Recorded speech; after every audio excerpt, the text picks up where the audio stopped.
ምሳሌ ድራማ ክፍል 152 ይዘንላችሁ መጥተናል። ውድና የተከበራችሁ የአባይ ሚዲያ ቤተሰቦች እንደምን አላችሁልኝ? እንደምንስ ቆያችሁኝ? እንደምንስ ሰነበታችሁልኝ? እኔ ያለው እግዚአብሔር አምላክ ይመስገን በጣም ደህና ነኝ። በያላችሁበት የዓለም ዳርቻ ሰላማችሁ ብዙ ትትረፍረፍ ይበልልኝ እያልኩ ዛሬ ደግሞ ምሳሌ ድራማ ክፍል 152 ይዤላችሁ መጥቻለሁ። አቤት አቤት! እንግዲህ መድብል ታግቷል ማለት ነው። እንግዲህ መድብል ዝና አግቶ እያሰቃየው ይገኛል ማለት ነው። እንግዲህ መድብል ታግቶ ፍላሹን ካላመጣህልኝ ዛሬ አልለቅህም እያለ እንግዲህ ዝናም መድብልን እንደምታዩት እየቀጠቀጠ ደም በደም አድርጎ መድብልን አግቶት ይገኛል ማለት ነው። እንግዲህ ብሩኬና ቅድስት ደግሞ መድብል ታግቶብናል። መድብል እንዴት ይሄንን መረጃ ከዚህ ቤት አውጥቶ የሚሰጣቸው ሰው ማን ነው ብላ ቅድስቴም ስትጠይቅ፣ ብሩኬም ደግሞ እኔም ግራ የገባኝ ይሄ ነው እኮ ቅድስት ብሎ ሲጠይቃት፣ እዚህ ቤትማ የሆነ ነገር አለ ብላ ስትል እንግዲህ ዝና ደውሎ ወንድምህን የምትፈልገው ከሆነ እንዳለ ኒሞሪውን ስጠኝ ሲለው፣ አልሰጥህም፣ መቼም አልሰጥህም፣ አንተ ከማስፈራራትና ከጉራ ውጭ ምንም የምታመጣው ነገር የለህም ሲለው፣ ወንድምህን በህይወት ከፈለከው ስጠኝ ብያለሁ፣ አለዛ ግን የራስ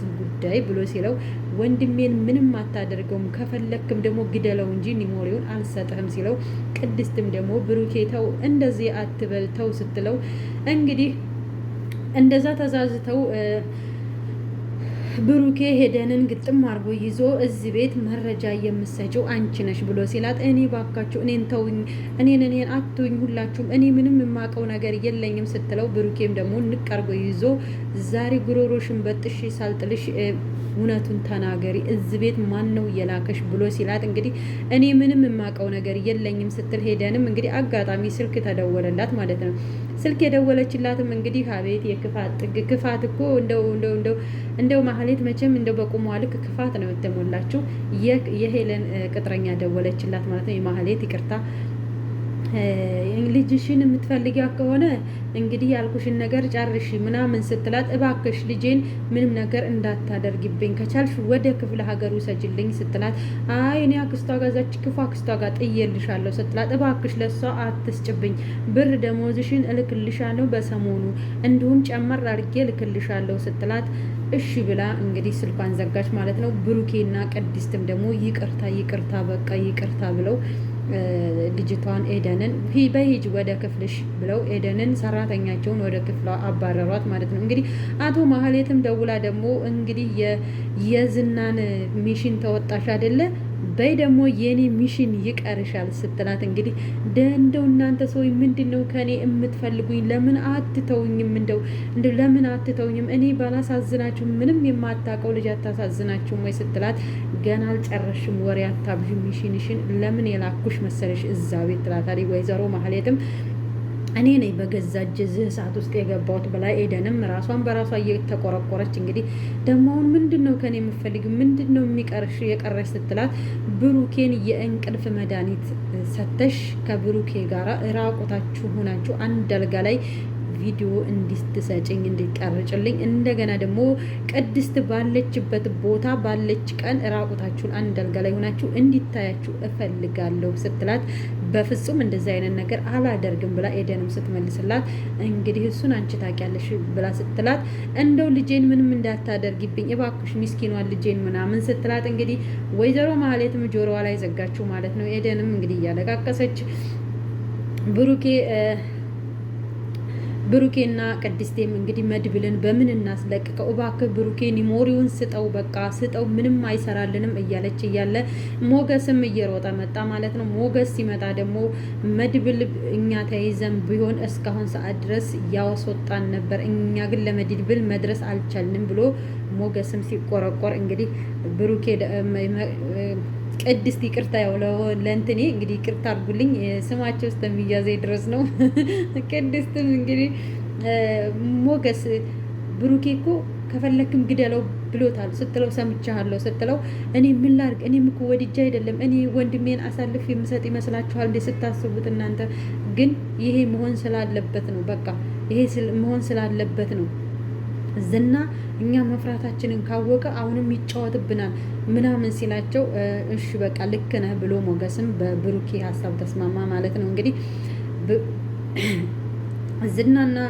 ዝናና ሄለንም ተገናኝተው ማህሌት ትገናኙ አሁን እዛ ቤት የላክሻትን ልጅ ፍላሹን እና ስልካቸው ላይ ያለ ቪዲዮ እንድታመጣልኝ ሲላት ቪዲዮ ካገኘች እሺ፣ አለዛ ግን ስልካቸው ላይ ያለውን ቪዲዮ ትደልተው ሲላት አይ ፍላሹን ምናልባት ልታመጣልህ ትችላለች፣ ነገር ግን ስልካቸው ላይ ያለውን ቪዲዮ እንዴት ታጠፋዋለች? አይሆንም ስትለው የራስሽ ጉዳይ እንዳትከራከረኝ አርጊ ብዬሻለሁ አርጊ ሲላት አይ ስልካቸው ላይ ምናልባት ስልካቸው ኮድ ይኖረዋል እንዴት ትከፍተዋለች ሲላት በምንም ጉዳይ ተወጩ አያገባኝም የራስሽ ጉዳይ ሂጂ ከዚህ ብሎ ሲላት እንደው እባክህ እንደው እኔ ያን ሁሉ ውለታ እንኳን ውዬልህ ዝና እንደው ምን አለ በክብር ብትሸኘኝ ስትለው ምን አባሽንስ ነው ደግሞ ላንቺ ክብር የሚገባሽ ብሎ እውነት ነው እንደ ተንኮለኛ ሰው ክብር አይገባውም እኮ ሌባና ሌባ ሲሰርቅ ይስማማል ሲካፈል ደግሞ ይጣላል ይባላል አይደል?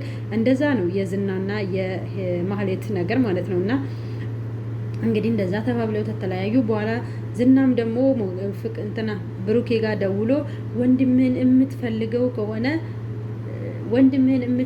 ከሆነ ፍላሹን እና ኒሞሪውን ስጠኝ ቪዲዮም ስጠኝ ሲለው እሰጥሃለሁኝ በቃ እሺ እሰጥሃለሁ ብሎ ሲለው እንግዲህ አቶ ወይዘሮ ማህሌትም ደግሞ ወደ ሄደን ደውላ ኤደን ዝና አዲስ ሚሽን ሰጥቶሻል ስትላት ደግሞ ምንድነው እናንተ ሰዎች ከኔ የምትፈልጉት ምንድነው ስትላት እዛ ቤት ያለ ኒሞሪ እንድታመጭና ስልካቸው ላይ ያለ ቪዲዮ እንድትደልች ስትላት ይሄማ በፍጹም አይሆንም እንዴት ይሆናል ስትላት እኔም ብዬ ነበር እንግዲህ የራስሽ ጉዳይ ነው ተወጪው ብላ ወይዘሮ ማህሌትም ስልኩን ዘጋችባት ማለት ነው። ኤደንም እንግዲህ እንደፈረደባት ባዶ ቤት ሆና እያለቃቀሰች እያለ ዝና ደወለ ማለት ነው ብሩኬ ጋር ሲደውል ብሩኬ ስልኩን አንስቶ ወይ አቤት ሲለው ምንድነው አንተ ሰው ከኔ የምትፈልገው ሲለው ወንድምህን መድብልን የምትፈልገው ከሆነ ኒሞሪውንና ቪዲዮውን ስጠኝ ሲለው እሺ በቃ እሰጥሃለሁ ሲለው እሰጥሃለሁኝ ሲለው አዎ ስጠኝ ሌላ ነገር የለህም አይደለ? ሌላ ቪዲዮ የለህም አይደለ? ሌላ ቦታ ላይ ሲለው አንተ ሰውዬ ለምንድነው እማሰማኝ ሲለው አለበለዛ ግን እኔ ሌላ ቪዲዮ ካለ ሌላ ቦታ ላይ እጨርሰሃለሁ አንተንም ወንድምህንም ብሎ ሲዝትበት አቶ ዝና ብሩኬ ደግሞ አንተ ከመዛት እና ከማስፈራራት ውጭ ሌላ ነገር አታመጣም እያለ ብሩኬ መልስ ሰጠው ማለት ነው። ውድ ፋሚሊዎቼ በጣም ይቅርታ ተጣርቼ ሄጄ ነው እንግዲህ ያው ቪዲዮ እየተቆራረጠው። ከዛም ባለፈ እንግዲህ አቶ መድብልም ደግሞ ማነው ስሙ ዝና ደውሎ ብሩኬን ሲያናገረው እንግዲህ ብሩኬ ደግሞ በቃ ሰጣለሁ እያለ እንግዲህ ሲከራከር አጋጣሚ ሆኖ የሞገስ ድምጽ ገባ ማለት ነው። እንግዲህ የሞገስ ድምጽ ሲገባ ና በምሽት እዛ ቦታ ሰጣለሁ ተብሎ ተቀጣጥረው በምሽት ግን ምን አስበህ ነው አንተ የቀጠርከኝ? በቀን አይሆንም እንዴ? በምሽት ፖሊሶች ልታመጣብኝ ነው ሲለው ዝና ሞገስ ብሩኬ ደግሞ ፖሊስ ማምጣት ካለብኝ እኔ በቀንም ማምጣት እችላለሁ እኮ ግን እኔ አልፈልግም በሰላም ነገሩን መጨረስ ነው የምፈልገው ሲለው እንግዲህ ዝናም ደግሞ እሺ በቃ ብሎ የማንን ድምጽ ነው የምሰማው ይላል። አጋጣሚ ሆኖ የሞገስ ድምጽ ገባ ማለት ነው። እንግዲህ የማንን ድምጽ ነው የምሰማው ብሎ ሲል ዝናም ደግሞ ሞገስ ስልኩን ከብሩኬ ላይ ቀምቶ የኔን ነው የምሰማው፣ ነገርህ ችግርህ ከኔ ጋር አይደል እንዴ? ከኔ ጋር እስከሆነ ድረስ ከኔ ጋር ጨርስ፣ መድብልን ልቀቀው እያለ እንግዲህ ሲል ነበር ማለት ነው። መድብልም ደግሞ እውነቱን ካላወጣህ ዛሬ እገልሃለሁ እያለ ሲለው እኔ መቼም እውነቱን አልነግርህም፣ እውነቱን መቼም እመነኝ፣ እኔ ሙቼ ሌሎቹ ሰዎች ነፃ ይኑሩ፣ ለምን ወንጀለኛ ይኖራል፣ ለምን እየተሳቀቁ ይኖራሉ ብሎ ሲለው ዝናም ደግሞ የእግርህን ጥፍር እየቆነጠርኩ ስጠይቅህ የዛኔ ትመልሳለህ ሲለው እንኳን የእግሬን ጥፍር ይቅርና አይኔንም ብታወጣው አንዳችም ነገር አልነግርህም እያለ እንግዲህ መድብል ጎበዙ መድብል ሐቀኛው እንግዲህ እየተከራከረ ይገኛል ማለት ነው። እሱን አብረን እናያለን እያለ እንግዲህ ከፈለክ ግደለኝ በቃ መቼም አልገልህም እውነቱን ካልተናገርክ እያለ እንግዲህ ዝናም እያለ ነው። መድብልም መቼም እውነቱን አልነግርህም እያለው ነው። እንግዲህ ወደ ፋሚሊዎቼ ላይክ እና ሼር ሰብስክራይብ እያደረጋቸው አበረታቱኝ። ያው ይቅርታ በጣም እየተጠራው ስለሆነ መጣ እያልኩ ነው የምቀርጸው። ለድምፁ ደግሞ በጣም ይቅርታ መጥበህ ነው ያለሁት። ያው ፍሪጁም የሁሉም ድምፅ አለ። እንግዲህ ምሳሌ ድራማ ይህን ይመስላል ማለት ነው። እንግዲህ በነገራችን ላይ ማህሌትም እንደ ሰው ጨካኝ አንድ አርመኒ የሆነ ሰውዬ አጋጥሟታል ማለት ነው። የማህሌት ጭካኔ እኮ ውይ እግርና እግር እጅ የለውም ማለት ነው። እንግዲህ ውድ ፋሚሊዎች ወዳቸዋለሁ፣ አከብራቸዋለሁ። እግዚአብሔር ከክፉ ነገር ይጠብቀን። ተንኮለኞች መቼም ተንኮል ነው ስራቸው፣ ሌላ ነገር አያስቡም። ሀቀኞችም ደግሞ እውነት መቼም ተበጥሳ አቀርም። እንግዲህ መድብልም አንድ ቀን ይፈታል፣ ይለቀቃል ብለን እናስባለን ማለት ነው። የተደበቀው ሚሞሪ ምን እንደሆነ እኛ እናውቃለን ብለን እናያለን፣ እንሰማለን ብለን ተስፋ እናደርጋለን። ውድ ፋሚሊዎች ወዳቸዋለሁ፣ አከብራቸዋለሁ። ላይክ እና ሼር ሰብስክራይብ እያደረጋቸው አበረታቱኝ። ባይ ባይ።